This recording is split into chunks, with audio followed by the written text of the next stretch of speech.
What's up, YouTubers? This is the next big thing here with the first ever off-the-cuff Raw review.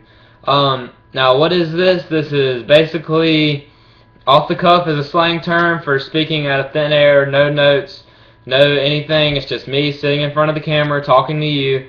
No editing on my videos. I don't edit any of my videos as I stated in my intro video to my channel. So if I screw up, that's on me, and you guys can thrash me for it. Looks like I got a couple of subscribers because I got a couple of views on my recent videos. That's exciting. Looks like I'm finally getting discovered at the very grassroots level. Keep spreading the word. Find me on Twitter, the NXT Big Thing 1. Alright, let's get down to the off-the-cuff Raw review. The reason I say it's off-the-cuff, because I believe if I can't remember a segment from Raw, then it's not important to talk about. I'm only going to talk about a couple of segments, the ones that you guys probably care about.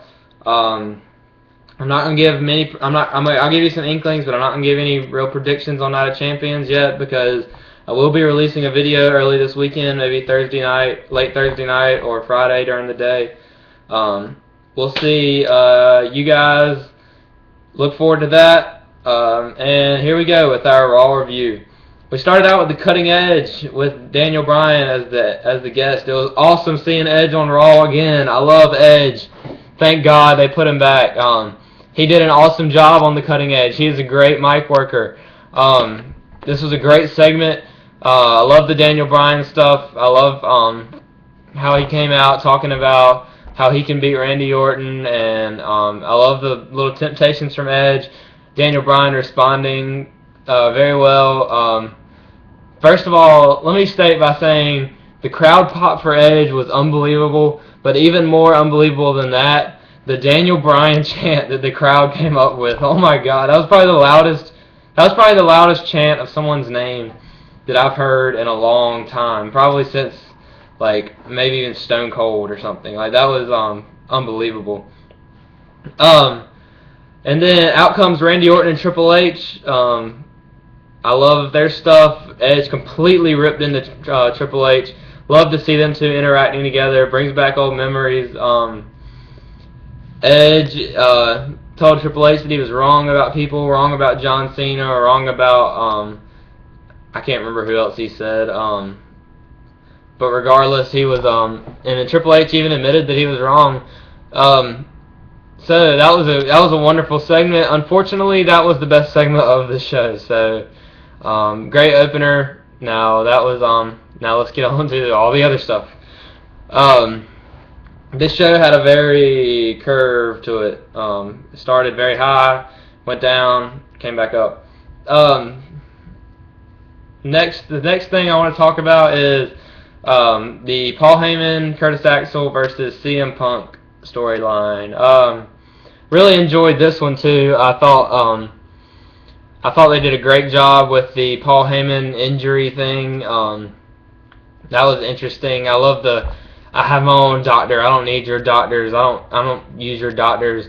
Has this little knee injury that the doctor said he had. Then out comes Brad Maddox with a real WWE doctor, says that, and does this weird test, like physical test in the middle of the ring on Paul Heyman. I love this is awkward. I thought that was hilarious. I had to pause it and just laugh at that. That was hilarious to me.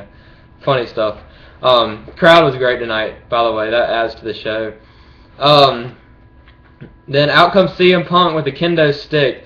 Paul Heyman is miraculously cured, takes a beeline through the audience. I think CM Punk gets a kendo stick shot in on Curtis Axel. He rolls out of the ring, hits the little personal doctor of Paul Heyman. That was good. And then proceeds to beat the crap out of Paul Heyman's doctor with the kendo stick to send a message to Paul Heyman. Now, I want to know if they're going to do anything else with this Paul Heyman CM Punk stuff before Sunday, if something's going to happen on SmackDown or maybe the kickoff show. We'll see. I feel like it's not going to be just a regular match. I don't know if they'll make it no DQ or if it will be a regular match. CM Punk eliminates Curtis Axel and then Maybe we'll introduce the next Paul Heyman guy. Who knows? Maybe Matt Morgan will come out. There's a lot of speculation about that. Next thing is the tag team turmoil on the kickoff show. That's exciting. First time, I don't really remember a tag team turmoil match recently because we've never had enough tag teams. So this should be interesting. I hope the Usos get the win on that. We'll see. I'll give you more predictions on that. And then I think the Shield and the Usos can put on another great match later on in the show. Let's see. What else? Goldust returns to Raw. I loved his stuff. I love the backstage segment with him he was just being Goldust, doing his thing. And then let's see. Then the Goldust Randy Orton match. Pretty decent match for. He was performing. Goldust was going out there and showing out for as old as he is and as rusty as he ought to be. I think they got about 12 to 15 minutes maybe, which is fine. I thought it was a little too long. I think it devalued the match. I'm going to give it 2 stars just because it was too long. I would have given it 2.5. Pretty good TV match. I love to see Goldust again. He's one of my favorite characters of all time. So pretty good match. Liked how they made it actually competitive. I like that Randy Orton got the win, and that was Goldust. I can't wait to see how this Cody Rhodes storyline builds. Now, like I said in my previous video, this rivalry, this corporation storyline has so many layers. We're creating new stars. We're getting multiple people involved. There's multiple layers to this feud where it's like these people are feuding with these people. These people are feuding with these people. Daniel Bryan's feuding with Randy Orton. The only thing I would add to it is get a babyface tag team on board with this storyline and have them feud with the Shield. Get Dolph Ziggler more involved in the story and make his rivalry with Dean Ambrose more important. Now, I suggested before in when I responded to Lexman's video, I suggested Cody Rhodes versus Dean Ambrose, and I'm going to stick to that because I think that would be an awesome feud with awesome matches. So I'm going to stick to those hopes, and we'll see what happens. Let's see, next. I want to give a couple of negatives overall. First of all, the Divas match. I didn't even know who one of the heel divas was. The one with the short black hair that was kind of tall. I didn't even know who she was. So, if you guys would comment below and tell me, I didn't like that match at all, except for Natalya. I don't want to give away too much, but I kind of have an inkling that she may be taking the title this Sunday from AJ, which is fine. I'm okay with that. This match was basically put there to build up the Divas match this Sunday, Fatal 4-Way for the Divas title. It was just a segment. It was just kind of there. It's whatever. I'm okay with that. And the other thing I didn't like, Bray Wyatt versus Dolph Ziggler. I understand WWE that Dolph Ziggler said something that wasn't appropriate. I understand that he needs to be punished. My thing is, stop burying him on television. Stop putting him in the ground. You put him so far in the ground, how are you going to get him back? Eventually you're going to have to push the guy. Eventually you're going to have to do something with him. So stop.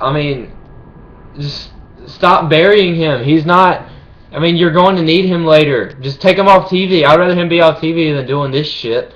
Come on. Stop putting him in squash matches with people. I understand that you want to build up Bray Wyatt, but no need to squash Dolph Ziggler over. I think they had like a 7-minute glorified squash match. Dolph Ziggler got barely any offense in.